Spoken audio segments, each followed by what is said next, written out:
Hey, it's Les from the TV Dudes. This week, I got to chat with Echo Kellum, who plays Mr. Terrific on the CW's Arrow. We chat about his improv comedy past, the athleticism required for the show, and much more. I hope you enjoy.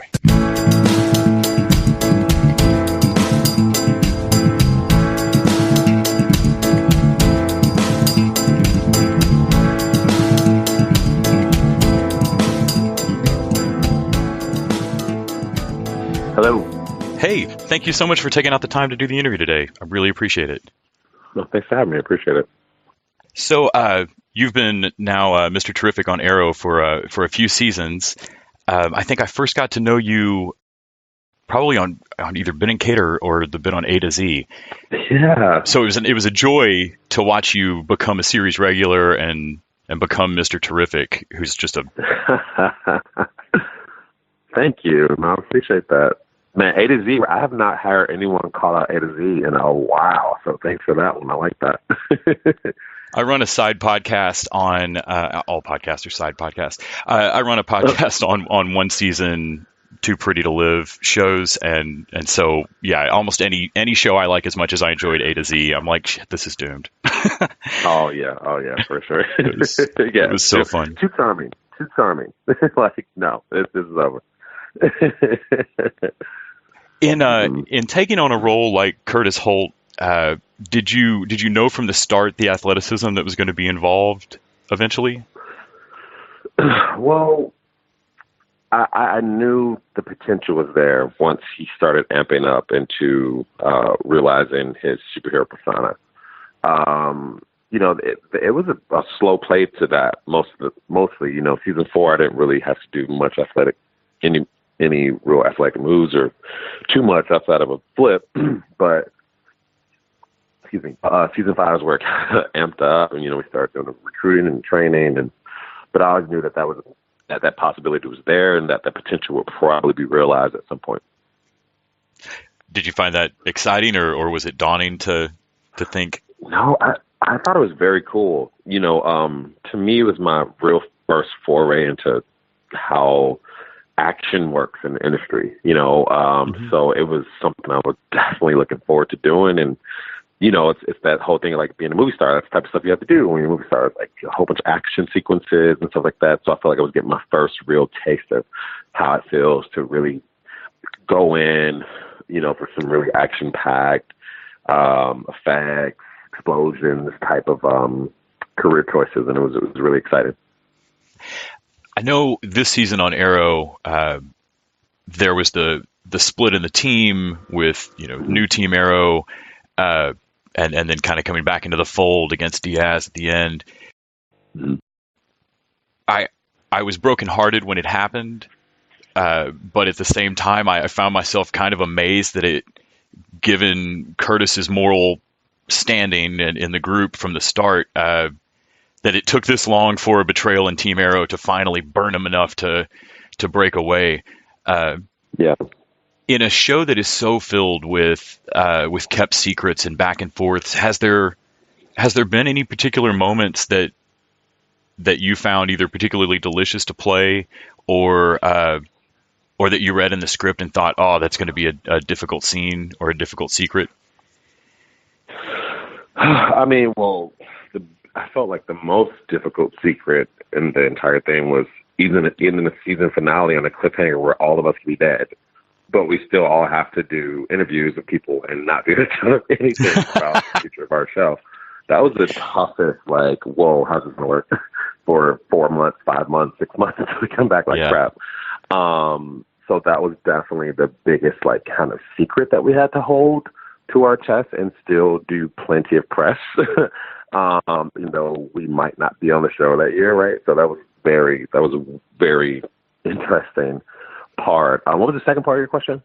Oh, I'm just wondering, as an actor, as someone that comes from improv and comes from comedy and everything, do you ever find yourself just wanting to have Curtis just yell everybody's secrets out in the middle of the room, like, end this, Ollie, she loves you?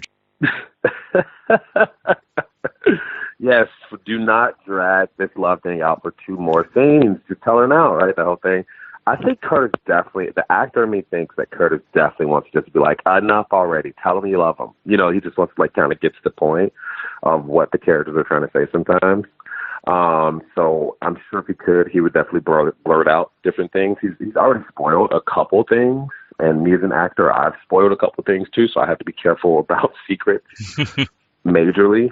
And I don't know if that's related to improv or just related to the fact that I'm not good at keeping secrets.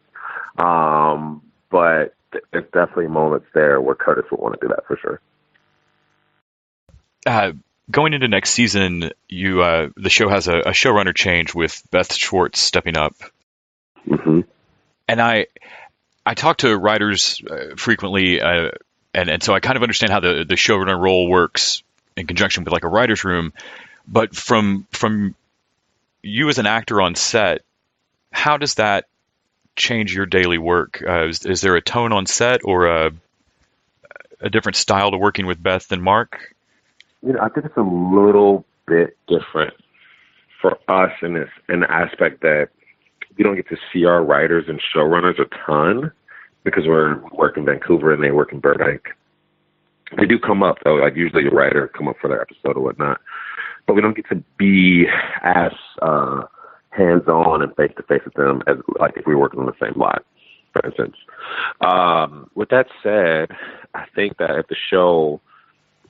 if there was any person you could think to give the show to leave it in extremely capable hands, that would be Beth.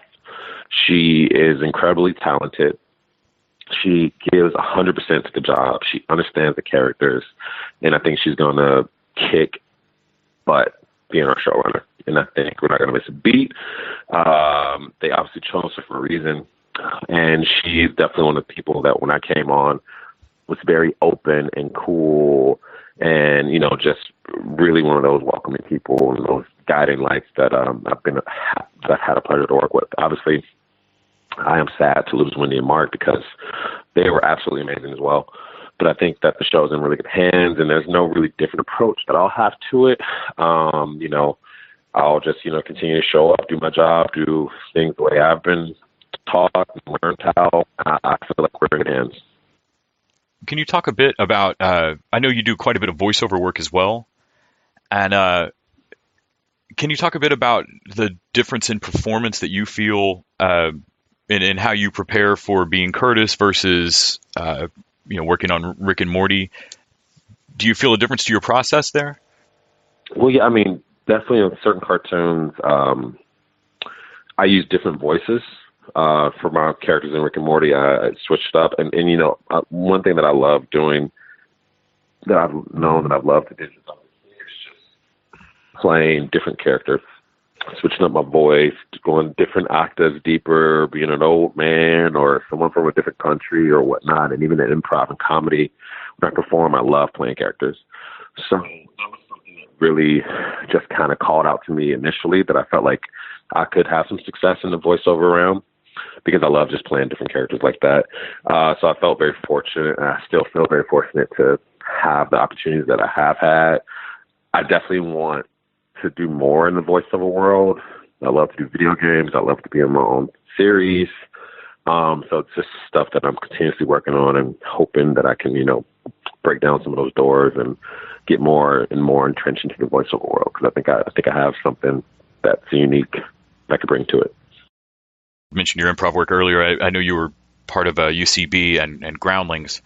I'm always interested in what pushes people over that line of going to take a class or going to get into improv or get into comedy. Can you talk a bit about, I know you started pretty young on that. Yeah, well, you know, I'll start off with Groundlings. For Groundlings and me, I saw a show, and I was so blown away by the show, I called theater the next day and was like, I want to take class here. It literally, that's how much the show motivated me, that I literally signed up for class the next day. I was saying with improv, I'm from Chicago. Chicago's the mecca of improv. They have I.O. and City and, you know, a lot of other great theaters. I never got the opportunity to do improv in Chicago. I'd heard of it tertiarily through other people, and remember somebody I worked with was studying at Second City, but I just didn't have the money to take classes there. So it was always something I was curious about. So when I moved to LA, I didn't know anyone. I didn't really have anything to do. I just like a kid moving here to pursue a dream, and just like I'll figure it out when I get there. And so I signed up for an improv class, and the first class I had, it completely blew me away and changed everything. It really did. It became my life. Improv was my TV, is my movies, is what I did in my free time. I just watched, I performed, I practice groups. It's just something that blew me away. I did stand up in Chicago, but there's something about the camaraderie in improv and the aspect of not being afraid to look like a fool that really just struck a chord with me. And it was just something I just delved deep into. And, I studied at every place I could. And, I'm thankful. I still perform at UCB Friday nights. And, I'm just very thankful for all the teachers and students and people who helped me get to where I am in that aspect, because it helped me get to where I am in my career as well. Is that kind of knife's edge excitement, this could all go wrong, but we're in it together? Is that part of what you recognized in that first show, do you think, that excited you about it? I think that the thing that excited me the most was the fact that you can do anything on that stage. Like, I think I was like, wait a minute. Like, my teacher was just talking to me. I was like, so I can be in space. He's like, yeah. I was like, shut up. You know what I'm saying? Like, I could be in space right now. And he's like, yeah, you can do that. That blew me away. It was like the freedom. Just like, I can create anything in this moment.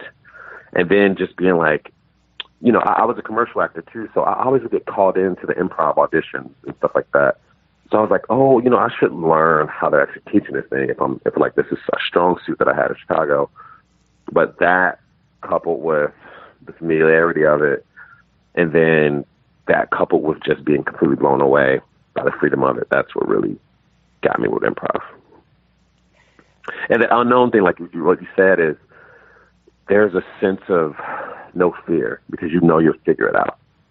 In improv, not every moment of every scene is some, huge laughter. Sometimes it's really, filling in the blanks of the things you don't know. And that weird thing you said earlier when you bring back is that thing that really brings the laughter in, So it's just, improv is just an amazing form. And, I would recommend any artist to at least try it once. But it was something that's extremely freeing to me and something that I love to do. Something I'm still learning to this day.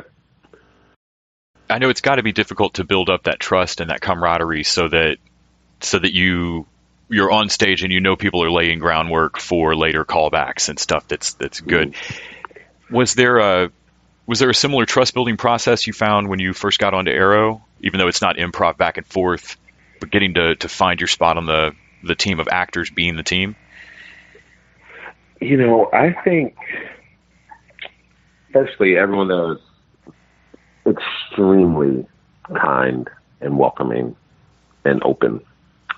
So that always sets you up for a great working environment as a creative. I think we are so blessed to have amazing writers and to be, 7 seasons in, it kind of runs like a well-oiled machine in a lot of aspects now. So working opposite them, they're all very professional and they get it. And they're all wonderful actors and very talented. So the working with them is the easy part, in my opinion. They make it very easy to bounce off them, to go with things. Even when I'm doing improv sometimes on set, like, it just flows well. And it's one of the easiest, most welcoming sets I've ever been on. Not to get you into any trouble spilling secrets, but is there anything that you can discuss that you're looking forward to next season? Like, we're going to see a good love interest, or maybe see you, Mr. Terrific, fly off the ground sometime or something? I mean, first of all, I would love either one of those, even the same love interest to come back. I love seeing Curtis getting out there and, really lead in with his heart. And of course, I want to see him fly some T-Spheres. I mean, come on. That would be amazing. As far as secrets, I tuned out. I'm tuned out. I guarantee you know more about next season than I do, because like I I just literally, it's almost like I dropped off the planet Earth. Almost like I'm not on social media anymore temporarily. I'm a temporary ban of it. And so like somebody told me like, oh yeah, somebody guessing like who? Oh wow, cool. Like I was just like, I don't even know what's happening at all. I just know we're gearing up to come back, and I just know that I'm going to show up and be ready to go from day one. But I literally don't know how. You know, a lot of actors and people call the producers, try to get away, lay of the land for the storyline and stuff like that. I'm just I show up and do my work. You know, I don't really ask a lot of questions about storyline or the writing, unless it's like something that I'm like, whoa, that's really out of left field. But, you know, I've rarely had those moments. You know, I think my job as an actor is to show up, say the words, know them, be professional, be courteous, be kind, and, you know, just do the work. Well, man, you're doing great work. I love you on the show. And thank you. I'm really glad to see you come back next season. I appreciate it. Thank you. Thank you for taking out the time today. I really appreciate it. Sure, my pleasure.